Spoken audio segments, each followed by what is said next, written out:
Life కి స్వాగతం. మీ ఆరోగ్య నేస్తం. ఇది కేవలం సమాచారంగా మాత్రమే భావించండి.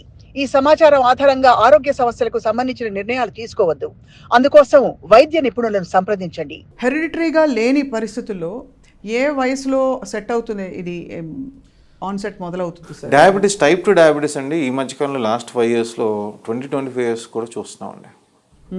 ఏ సిమ్టమ్స్ వస్తారు సార్ వాళ్ళు? 90% పీపుల్ సిమ్టమ్స్ కంటే కూడా మగవాళ్ళు ఆడవాళ్ళు ఇద్దరు కూడా ఈ మధ్య అందరం జాబ్స్ చేస్తున్నాం కాబట్టి as a HR policy certain investigation ప్రతి కంపెనీ చేస్తుంది. ఓహో, అలా వస్తున్నారు ఇయర్లీ. సో దాంట్లో చాలా తెలుస్తున్నాయి. మగవాళ్ళు ఎస్పెషలీ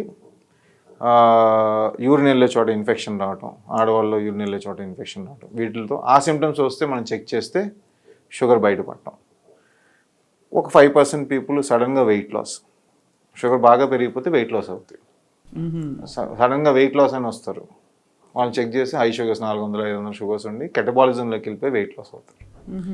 సో 90% పేషెంట్స్ ఏ సిమ్టమ్స్ లేకుండా ఈ మధ్య రెగ్యులర్గా చెక్ చేసి కంపెనీస్ చెక్ చేయడం కానీ వాళ్ళ అవగాహన వల్ల చెక్ చేసుకోవడం వల్ల చేసుకుంటూ బయటకు వస్తుందండి. అయినా కూడా మన భారతదేశంలో ప్రస్తుత లెక్కల ప్రకారం డయాగ్నోస్డ్ డయాబెటీస్ పేషెంట్ 10 కోట్ల మంది. బాబోయ్.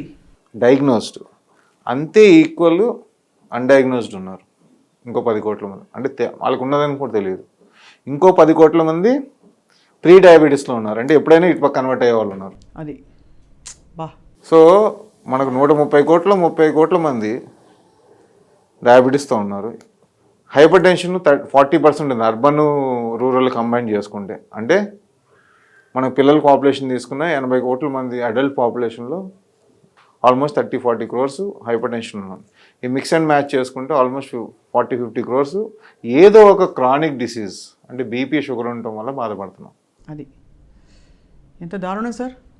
సో ఇది పరిస్థితి. ఇది ఇప్పుడు ఇంకా సింపుల్గా చూసుకుంటే లాస్ట్ 2 yearsలో ప్రతి ఇంట్లో కోవిడ్ చూసాం, ఒక్కళ్ళైనా అట్లీస్ట్. అలాగే ప్రతి ఇంట్లో ఇప్పుడు డయాబెటీస్ కానీ హైపర్ టెన్షన్ కనీసం ఒకళ్ళిద్దరు ఉంటున్నారు. చాలా స్కేరీ సార్. అండ్ మీరు అన్నది చిన్న వయసులోనే ఇది మొదలవుతుంది కాబట్టి దీనికి ప్రధాన కారణం నిజంగానే లైఫ్ స్టైల్ అంటారా సార్, లేకపోతే ఆహారం, ప్రత్యేకంగా ఆహార పదార్థాలు? 90% లైఫ్ స్టైల్ అండి.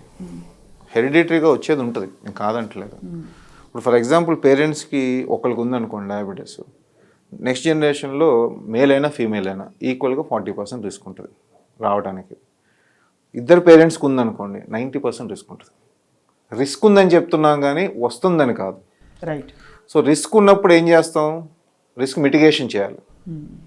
ఐటీఆర్ భాషలో చెప్తే రిస్క్ స్ట్రాటిఫికేషన్, రిస్క్ మిటిగేషన్ అంటాం. రైట్. అంటే ఏదైనా కంపెనీ పెట్టినా, ఏదైనా ఆర్గనైజేషన్ పెట్టినా, ఏదైనా పని చేసినా దీంట్లో మనకి అవకాశం ఎంత ఉంది, రిస్క్ ఎంత ఉంది, ఒకవేళ రిస్క్ ఉంటే దీన్ని ఎట్లా మిటిగేట్ చేస్తాం, తగ్గిస్తాం అనేది. ఆ రిస్క్ మిటిగేషన్ అందరికీ తెలుసు కదా. మరి ఇద్దరు పేరెంట్స్ ఉన్నప్పుడు నెక్స్ట్ ఏం చేయాలి మనం?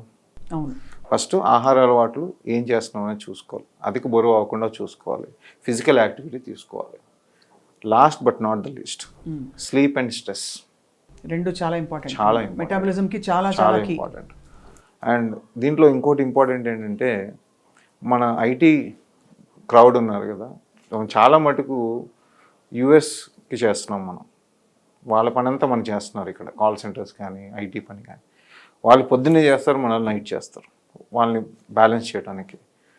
ప్రకృతి మనకి హార్మోన్స్ ఏ టైంలో ఏది హార్మోన్ రిలీజ్ అవ్వాలని స్పెసిఫిక్గా ఉంటుంది.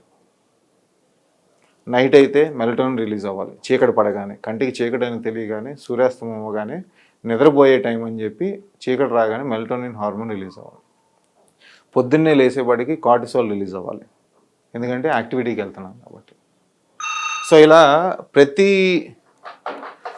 ప్లేసు, ప్రతి టైంకి సర్కాడియన్ రిథమ్ అంటాం.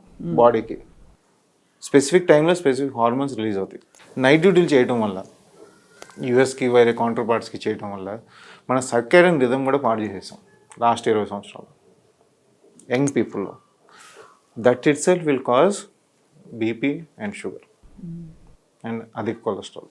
ఓవరాల్గా మనం లాస్ట్ ఎపిసోడ్లో మాట్లాడుకున్నాం metabolic syndrome, which is leading to chronic diseases like diabetes and hypertension. Diabetes and diseases, complications, heart attacks, strokes, kidney diseases, retinopathy, blindness. So ఇది కూడా మారింది. సో పని చేయడం తప్పదు, కాకపోతే ఈ స్ట్రెస్ అని రిలీఫ్ చేసుకోవడానికి ఎక్సర్సైజ్ కానీ మెడిటేషన్ కానీ ఏదో ఒక వ్యాపకం పెట్టుకోకపోతే మన ఆరోగ్యం పాడైపోద్ది. ఇంకోటి ఇది చెప్పడం కరెక్టో కాదో తెలియదు కానీ but still I want to tell, a organisation అయినా ఇప్పుడు మన గవర్నమెంట్ కంపెనీలో పనిచేసే వాళ్ళు చాలా తక్కువ మంది ఉన్నారు, అందరికీ తెలిసింది. అందరం ప్రైవేట్ వాళ్ళు పనిచేస్తారు. ప్రైవేట్ ఆర్గనైజేషన్ ఎంత గొప్ప ఆర్గనైజేషన్ అయినా మనం పనిచేసినంత వరకే జీతం ఇస్తారు. మన ఆరోగ్యం చెడిపోయి పనిచేయలేని పరిస్థితి బయటికి పంపిస్తారు. ఇది ఫ్యాక్ట్. చాలా గొప్ప మాట చెప్పారు సార్ మీరు. అవునండి, మన రాత్రి బదులు పనిచేసిన ఒకరోజు ఏమైనా హార్ట్ అటాక్ వచ్చింది పని చేయలేదంటే ఇంటికి వెళ్ళండి అంటారు. అప్పుడు ఏం చేస్తారు?